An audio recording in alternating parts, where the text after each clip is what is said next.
തീറ്റിയുടെ birthday ആണ്, ഞങ്ങൾ gift കൊടുത്തില്ല. അപ്പോൾ അവൾ വിചാരിക്കും ഗിഫ്റ്റ് ഇല്ലായിരിക്കും എന്ന് വിചാരിച്ചിരിക്കുക. അപ്പോൾ സർപ്രൈസ് ആയിട്ട് ഗിഫ്റ്റ് കൊടുക്കാൻ പോവാട്ടോ.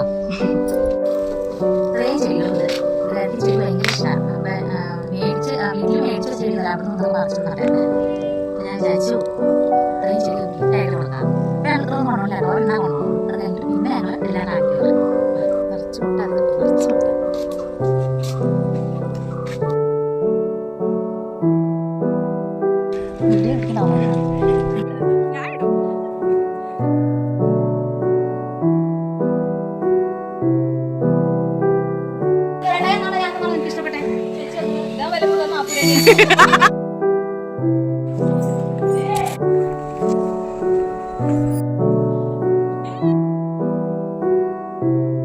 തുമ്പിക്കാണ് ഇഷ്ടപ്പെട്ടെ?